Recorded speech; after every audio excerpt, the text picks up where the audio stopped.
Days Gone is one of my favorite games on the PS4 or PS5.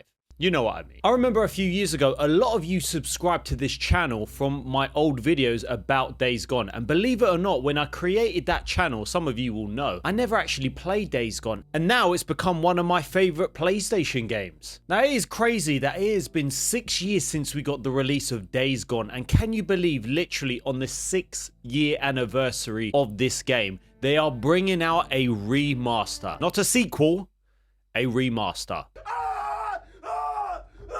Now, as excited I am to play this remaster with improved haptic feedbacks, with improved graphics, I don't even know if they're going to be better graphics, new trophies, there's also a new horde mode, and it is very cool that it's going to be around $10 or £10 if you've got the game physical or digital. I cannot help but sit here and think, why haven't we still got a Days Gone 2? Everybody is stupid except me. And ever since this game's release, it has had its fair share of controversy. But there's been one thing that has been certain.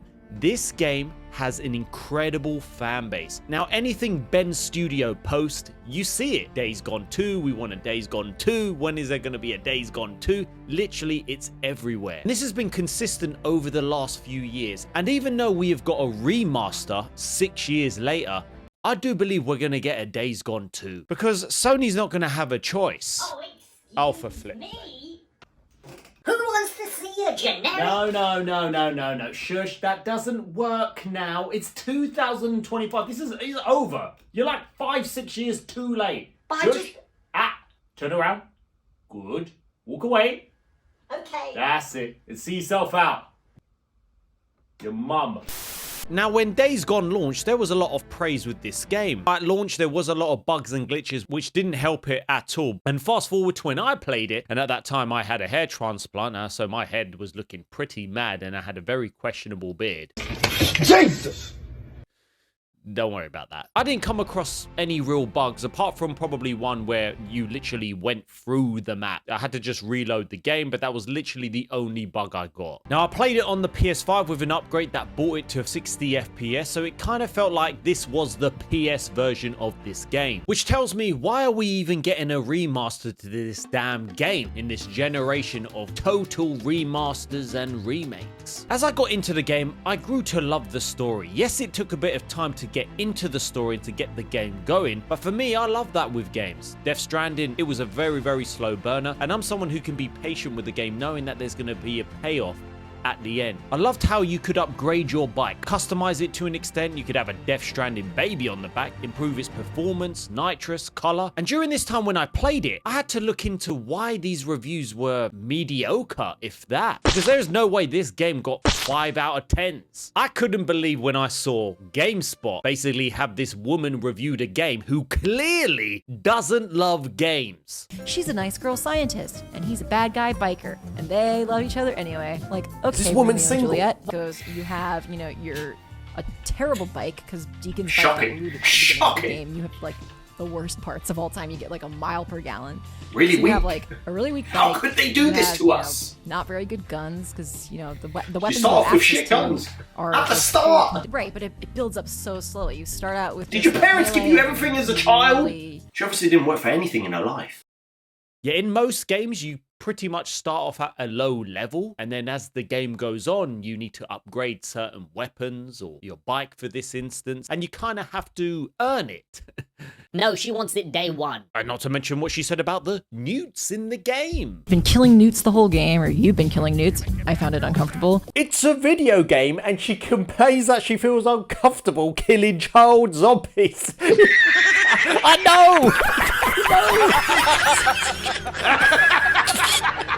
Play something else! Oh, it's a game? I felt uncomfortable. Don't play the game. Go make a blog about the environment and how you're saving it.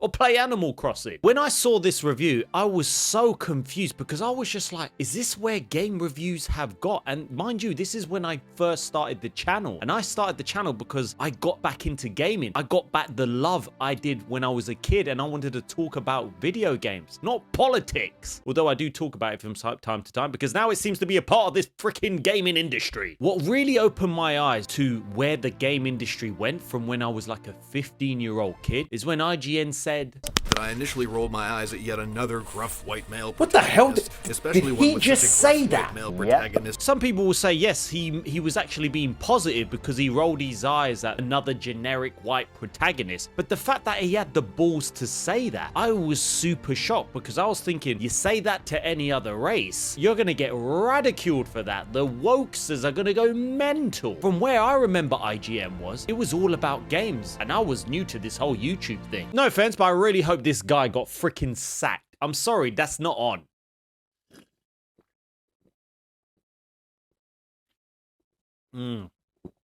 I slowly realized that at this time it seemed to be the trend to shit on certain characters in the gaming industry, and this was one of them. I couldn't believe we were seeing it, even if I didn't understand Deacon for who he was. And don't get me wrong, as I got into the game, I thought, yeah, he's a bit of a dick, but he's in a post-apocalyptic world. He's been through quite a lot, so I don't think I have the judgment to say, you know what, you should be better, Deacon. Have to be a killer in this world. It literally goes the same with Joel. We know about DEI and everything like that in the industry, and this definitely played its part for why it wasn't even greenlit after this game came out. But I do believe it's going to get better, because companies are losing so much money. Do I need to mention Concord, Forspoken, Star Wars Outlaws, Dragon Age the Vilgard, Dustborn? I'm sorry, but some of these games must be something to do with tax evasion. There's no way companies spend this amount of millions of pounds and they think, oh yeah, this is going to sell to the masses. There must be a bigger agenda here. 100%, especially with Dustborn. Supposedly that was like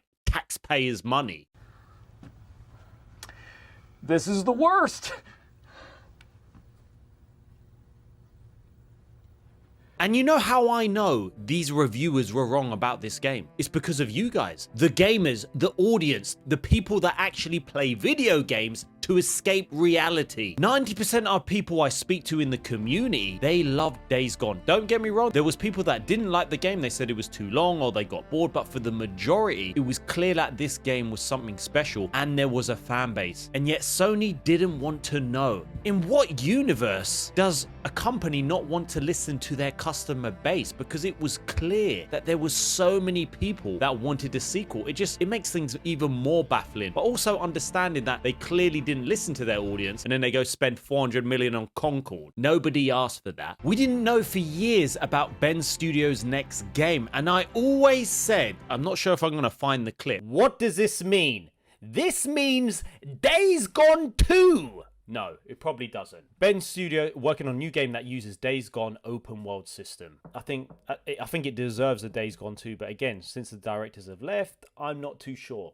When we heard it was live service, I was like, great, another live service. If this game was not in the Days Gone universe, it was going to flop, because you clearly saw every time on the comment, people wanted something to do with Days Gone. And I was thinking, this live service has to do with the Days Gone universe. We knew it was something to do with how they made the open worlds of Days Gone. That wasn't confirmation that it was going to be in the universe of Days Gone. And God knows how much money has been lost from these Sony studios that were working on these live service games. Now, even though we are not getting a sequel at the minute, I believe we are getting one in the future, 100%. I believe they're doing this remaster to test the waters of this game and to probably recuperate some money that they have lost, 100%. They need to make some money. If this does well, and I believe it will, I do believe it will be on the cards that we are going to get a Days Gone 2. Listen to some of these statistics and it will blow your mind. Days Gone sold nearly 10 million copies, which for me, I think is wild for a new IP. Nearly 10 million. I think it's around 9 million copies. Now, I had to do some digging, so hopefully I'm correct with these statistics. The Last of Us Part 2 sold 10 million copies, and this was a sequel to a game that was one of the most rated, most beloved game of all time. And this sold 8 million copies less than the first one. You had Ghost of Tsushima sold over 13 million copies. What an incredible game. That is one of my favorite games on the PlayStation 5. We had Ratchet and Clank that sold around 4 million copies, and supposedly we are getting a sequel to this game. Now, I know it's a much smaller budget, but still, supposedly it did make money. If you've made nearly 10 million copies on a new IP, and it's been received well by the people that are actually playing it, there has to be a sequel to this damn game. But with all of this brings me back to the point that the gaming industry will be getting better, and because recently Sony has dropped Sweet Damn Baby Inc. and they are looking to cancel contracts, and this is only a good thing. No idea how they managed to get work with Sony and pay them to ruin their games, but it tells me that the industry is slowly recovering and reviving itself from this DEI nonsense that shouldn't even be in video games. And if you don't think this is a good thing, then I think you need to put your head in a bowl of ice like Aston.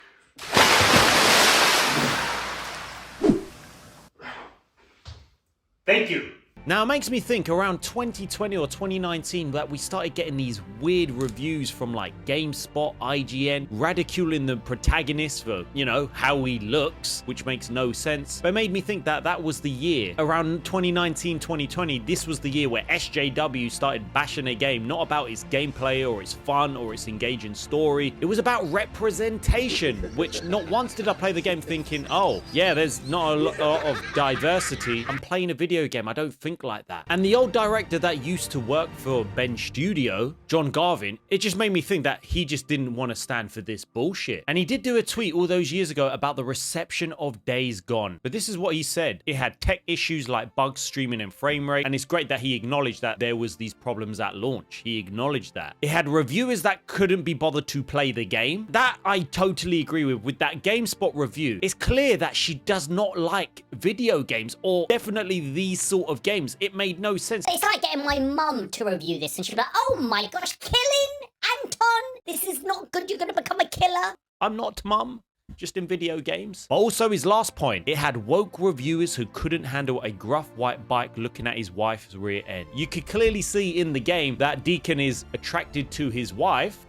There's nothing wrong with that. He's sexualizing his wife. Well, it's his wife. It sounds like to me that the director was just an outspoken guy. He didn't care what people thought. Don't get me wrong. There are things I don't agree with what he said. Like when he said about if you love a game and want a sequel, you should buy it at full price. Now, I agree you should support that game, but to say you should buy it at full price, listen, we're living in an economic crisis where things are freaking expensive and gaming prices are going through the roof. So some people are not obligated to pay full price. It's not their priority. But if they do buy it down the road, it's not on them if it doesn't sell as well as you expected. And when probably Sony were like, we're not going to do a Days Gone sequel, he probably just thought, I can't believe, where is this industry going? I can imagine he was just like, are you serious? It's received well from gamers. Isn't that the most important thing? And people are going on about Deacon being a rough biker. And plus, yeah, at least he acknowledged about the bugs and glitches, because damn, some companies like to be like, we're so sorry. We're looking to patch it as soon as possible. We had no idea. Sony don't really have a choice, I think, because they have lost so much money in recent years with cancelled live service games, cancelling a live service game with some questionable sized characters that nobody wanted to play with Concord, and supposedly it cost 400 million, although I just do not believe that figure. That has to be some sort of tax evasion. It does not make sense. And after cancelling that live service game from Ben Studio, I feel like the only way they are going to redeem themselves, and the only thing the people want from the studio that brought Days Gone 1, whether the developers are still there who made the game, this is the way they can make a sequel that is with Deacon St. John. You follow their journey, everything's improved from the first one. That will be a freaking hit, unless they ruin him as a character and then we get to play as a female character. But we're gonna have to see at the end of the month how this remaster is. Hopefully there's some major improvements to the game. I'm sure there will be, and it's only a £10/$10 upgrade. This is one I'm definitely picking up. I wish there was a physical box. I would love to have seen it in a PS5 box art, but oh well, what are you gonna do, eh? What do you think about Days Gone? Have you played this game? Will you be picking up the remaster? Drop your thoughts in the comments and let me know. Well, let's take a look at the comment of the day from my previous video. 15 PS5 games out in April. Shout out to Kylie. A lot of gamers say games aren't good today, etc. I have to completely disagree. Great games of many varieties. Trouble is they take a long time to really go through. No complaints from me though. Thank you for the comment, dude. And yeah, I have to say, I feel like we've got a lot of games this year. I'm still playing Kingdom Come Deliverance 2. There's a lot of games I'm playing. I've even been playing Crash Bandicoot. And where the industry's going with prices, and you're looking at the Switch 2 price in terms of the games, the USA have stopped pre-orders, which is crazy, which tells me the next batch of Switches, are they going to go up $80 to $90 for Mario Kart? It is extortionate. And you know what I think? There is so many games to get through my backlog that in the future, even though I've spent money on a PS5 Pro, an OLED monitor, there's nothing I want now. All I want to do is pay off my credit cards, build this channel, and just enjoy video games. And there is so much on my backlog that games are going to start going up in price even more. There is literally no reason for me to start picking those up, and I'm good with that. What are you going to do? All right. Well, I might play some Days Gone, kill some newts. Stupid ass kids.